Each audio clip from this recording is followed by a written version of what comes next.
भगवान का जन्म और बाल लीला। श्री महादेव जी बोले, एक बार सकल लोक प्रसिद्ध सत्यपरायण श्रीमान अयोध्यापति वीर और महाराज दशरथ ने पुत्र के न होने से अत्यंत दुखित हो अपने कुल के आचार्य गुरु और वशिष्ठ जी को बुला उन्हें प्रणाम कर इस प्रकार कहा, स्वामी ये बताइए कि मेरे सर्व लक्षणों से संपन्न पुत्र किस प्रकार हो सकते हैं, क्योंकि बिना पुत्र के ये संपूर्ण राज्य मुझे दुख रूप हो रहा है। राजा दशरथ से वशिष्ठ जी ने कहा, तुम्हारे साक्षात दूसरे लोकपालों के समान अत्यंत सामर्थ्यवान 4 पुत्र होंगे। तुम शांता के पति तपोधन ऋषि श्रृंग को बुलाकर शीघ्र ही हमें साथ लेकर पुत्रेष्टि यज्ञ का अनुष्ठान करो। राजा ने बहुत अच्छा कहे मुनिवर ऋषि श्रृंग को बुलाया। मंत्रियों के सहित पवित्र होकर निष्पाप मुनिजनों की सहायता से यज्ञानुष्ठान आरंभ किया। यज्ञानुष्ठान के समय अग्नि में श्रद्धा पूर्वक आहुति देने पर तप स्वर्ण के समान दीप्तिवान हव्य वाहन भगवान अग्नि एक स्वर्ण पात्र में पायस लेकर प्रकट हुए और बोले, हे राजन, ये देवताओं की बनाई हुई पुत्र प्रदायिनी दिव्य पायस खीर दो। इसके द्वारा तुम निसंदेह साक्षात परमात्मा को पुत्र रूप से प्राप्त करोगे। अग्निदेव ऐसा कहकर और वे खीर राजा को देकर अंतर्धान गए। तदनंतर राजा ने सफल मनोरथ हो मुनिश्रेष्ठ वशिष्ठ और ऋषि श्रृंग की चरण वंदना की और उन दोनों की आज्ञा से बड़ी सावधानी के साथ वह हवि महारानी कौशल्या और कैकेयी में आदि आदि बांटती। तदनंतर उस पुत्र देने वाले चरु को लेने की इच्छा से सुमित्रा जी भी वहां आ पहुंची। इस पर कौशल्या जी ने प्रसन्नता पूर्वक अपने भाग में से आधा उन्हें दिया। कैकेयी ने भी प्रीत पूर्वक अपने भाग में से आधा सुमित्रा को दिया। इस प्रकार उस हवि को खाकर सभी रानियां गर्भवती हुई। वे तीनों रानी उस राजभवन में अपनी कांति से देवताओं के समान शोभा पाने लगी। 10वां महीना लगने पर कौशल्या ने एक अद्भुत बालक को जन्म दिया। चैत्र माह शुक्ल पक्ष की नवमी के दिन शुभ कर्क लगन में पुनर्वसु नक्षत्र के समय, जबकि 5 ग्रह उच्च स्थान में तथा सूर्य मेष राशि पर थे, तब मध्याह्न काल में सनातन परमात्मा जगन्नाथ का आविर्भाव हुआ। उस समय आकाश दिव्य पुष्पों की वर्षा से पूर्ण हो गया, जो नील कमल दल के समान श्याम वर्ण हैं, पीतांबर पहने हुए हैं और 4 भुजाएं धारण की हैं, तब जिनके नेत्रों के भीतर का भाग अरुण कमल के समान शोभायमान है, कानों में कांतिमान कुंडल सुशोभित है, हजारों सूर्यों के समान जिनका प्रकाश है, जिनके सिर पर प्रकाशमान मुकुट और घुंघराली अलके हैं, हाथों में शंख चक्र गदा और पद्म तथा गले में वैजयंती माला विराजमान है, जिनके मुख कमल पर हृदयस्थ अनग्रह रूप चंद्रमा की सूचना देने वाली मुस्कान रूप चंद्र का चिटक रही है, जिनकी करुणा रसपूर्ण नयन कमल दल के समान विशाल है, तथा जो श्री वस्त्र हार केयूर और नुपुर आदि आभूषणों से विभूषित है। पुत्र रूप से प्रकट हुए उन परमात्मा को देखकर कौशल्या ने विस्मय से व्याकुल हो नेत्रों में आनंद अश्रु भरकर हाथ जोड़कर नमस्कार करते हुए कहा, श्री कौशल्या जी बोले, हे देवते, आपको नमस्कार है। हे शंख चक्र गदाधर, आप अच्युत और अनंत परमात्मा हैं तथा सर्वत्र पूर्ण पुरुषोत्तम हैं। वेदवादिगण आपको मन और वाणी आदि के अविषय तथा इंद्रियों से अतीत सत्ता मात्र और एकमात्र ज्ञान स्वरूप बतलाते हैं। आप ही अपनी माया से तत्व रज और तम इन तीनों गुणों से युक्त होकर इस विश्व की रचना पालन और संहार करते हैं। तथापि वास्तव में आप सदा निर्मल तुरीय पद में स्थित हैं। आप करता नहीं हैं, तथापि करते से प्रतीत होते हैं। चलते नहीं हैं, फिर भी चलते से मालूम पड़ते हैं। न सुनते हुए भी सुनते से दिखाई देते हैं, और न देख कर भी देखते हुए से प्रतीत होते हैं। भगवती श्रुति भी कहती है कि आप प्राण और मन से रहित तथा शुद्ध हैं। आप समस्त प्राणियों में समान भाव से स्थित हैं, तथा जिनका अंतःकरण अज्ञान अंधकार से ढका हुआ है, उन्हें आप दिखाई नहीं देते। आपका साक्षात्कार सुबुद्धि पुरुषों को ही होता है। हे भगवान, आपके उदर में अनेकों ब्रह्मांड परमाणुओं के समान दिखाई देते हैं, तथा आपने मेरे पेट से जन्म लिया। ऐसा जो आप लोगों में प्रकट कर रहे हैं, इससे मैंने आज आपकी भक्त वत्सलता देख ली। हे प्रभु, मैं आपकी माया से मोहित होकर संसार सागर में डूबी हुई पति, पुत्र और धन आदि के फेर में पड़ रही थी।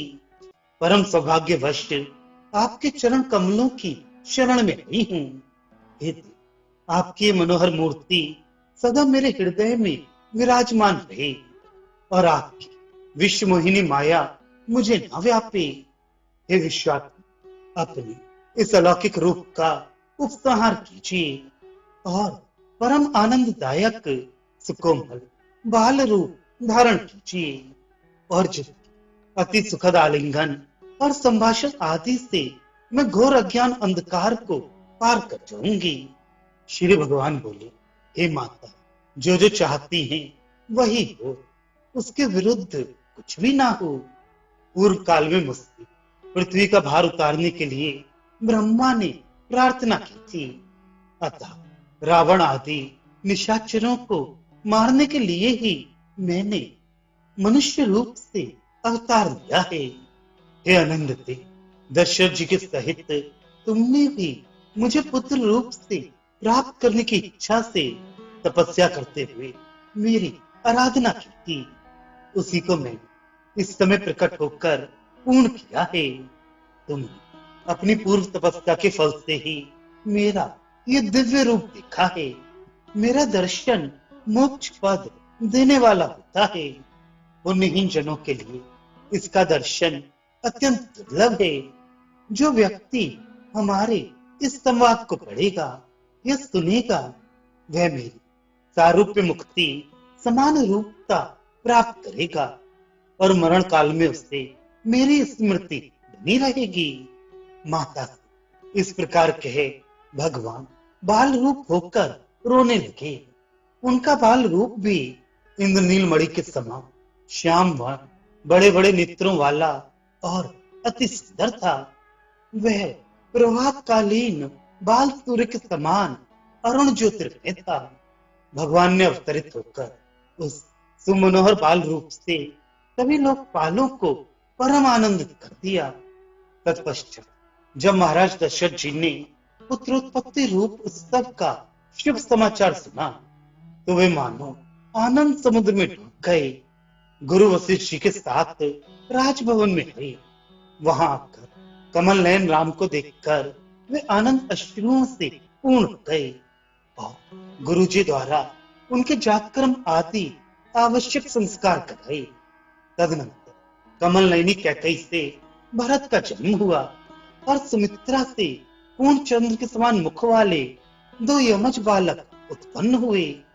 उस समय महाराज दशरथ ने अति उत्साह पूर्वक सहस्त्र ग्राम, बहुत सा स्वर्ण, अनेक रत्न, नाना प्रकार के वस्त्र और शुभ लक्षणों वाली अनेकों गायें ब्राह्मणों को दी। विज्ञान के द्वारा अज्ञान के नष्ट हो जाने पर मुनिजन जिनमें रमण करते हैं, अथवा जो अपनी सुंदरता से भक्त जनों के चित्तों को रमाते अर्थात आनंदमय करते हैं, उनका नाम गुरु वशिष्ठ जी ने राम रखा।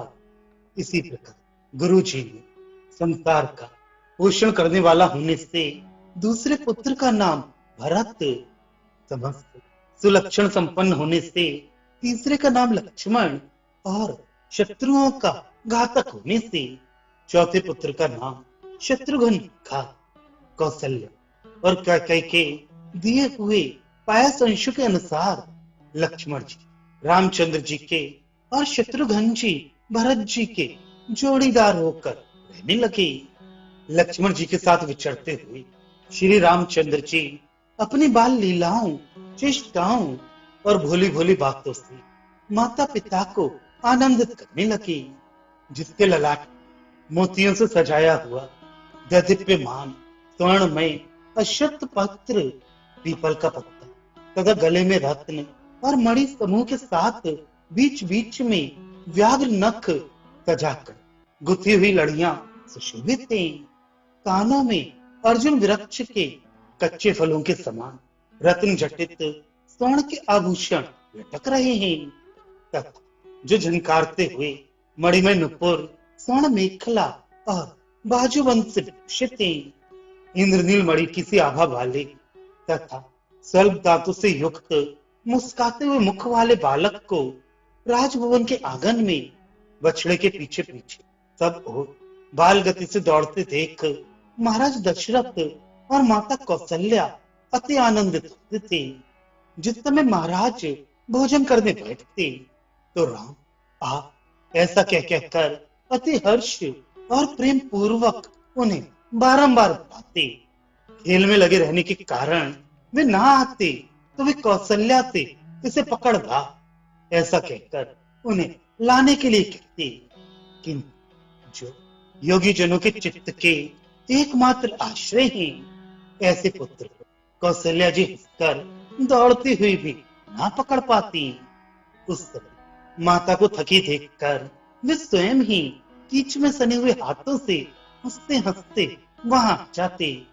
एक आध ग्रास खाकर ही फिर भाग जाती। माता कौशल्या राम को भली प्रकार वस्त्राभूषण पहनाकर प्रतिमास नाना प्रकार की मिठाई बनाकर उत्सव मनाया करती थी। वर्षगांठ के दिन भी पुआ, लड्डू, जलेबी, कचौड़ी आदि विविध व्यंजन बनाकर उत्सव मनाती थी। राम की चपलता के कारण कौशल्या ने घर का काम करना छोड़ दिया था। एक दिन राम जी माता के पास गए और कहा, माता मुझे कुछ खाने को दे। किंतु काम में लगी होने से माता ने ना सुना। क्रोधित होकर उन्होंने डंडे से सब बर्तन फोड़ डाले तथा छीके पर रखे हुए गोरस और माखन को गिरा लिया और उस तथा वहां रखे हुए समस्त दूध दही को भी क्रमशः लक्ष्मण, भरत और शत्रुघ्न को बांट दिया। रसोइये ने जाकर माता कौशल्या से कहा, वो हंसती हुई पकड़ने को दौड़ी। माता को आती देखकर वे सब बालक भाग गए। माता कौशल्या भी उनके पीछे दौड़ी, किंतु वे पग पग पर फिसलने लगी। अंत में उन्होंने राम को पकड़ लिया, किंतु कहा कुछ भी नहीं। उस समय राम जी बाल भाव से धीरे धीरे रोने लगे। उन सबको भयभीत देखकर माता ने उन्हें बड़े प्रेम से हृदय लगाकर प्यार किया। इस प्रकार जगदानंद कारक आनंद घन भगवान राम मायामय बाल रूप धारण कर राज दंपति दशरथ और कौशल्या को आनंदित करने लगे। तदुपरांत कुछ काल बीतने पर उन चार भाइयों ने कौमार अवस्था में प्रवेश किया। वशिष्ठ जी ने उनका उपनयन संस्कार किया और लीला से नर रूप धारण करने वाले संपूर्ण लोकों के स्वामी चारों भाई समस्त शास्त्रों का मर्म जानने वाले तथा धनुर्वेद आदि संपूर्ण विद्याओं के पारगामी गए। उन सब भाइयों लक्ष्मण जी देव्य सेवक भाव से आदर पूर्वक तथा रामचंद्र जी का अनुगमन करते थे। उसी प्रकार शत्रुघ्न जी सदा भरत जी की सेवा में उपस्थित रहते थे। भगवान राम नित्य प्रति लक्ष्मण जी के सहित धनुष, बाण और तरकस धारण कर घोड़े पर सवार हो दुष्ट पशुओं को मारने के लिए वन को जाते और वहां उन सिंह व्याघ्र आदि को मारकर उन सबकी बात पिताजी को निवेदन कर देते। प्रातः काल उठकर स्नान करने के अनंतर वे माता पिता को प्रणाम करते और फिर नम्रता पूर्वक नगर निवासियों के समस्त कार्य करते। फिर भाइयों सहित भोजन करके नित्य प्रति मुनिजनों से धर्म शास्त्रों का मर्म सुनते और स्वयं भी उनकी व्याख्या करते। इस प्रकार अविकारी और परिणामहीन परमात्मा ने मनुष्य अवतार लेकर मनुष्य के आचरण का अनुगमन करते हुए समस्त कार्य किए। विचार करके देखा जाए तो वे कुछ भी नहीं करते।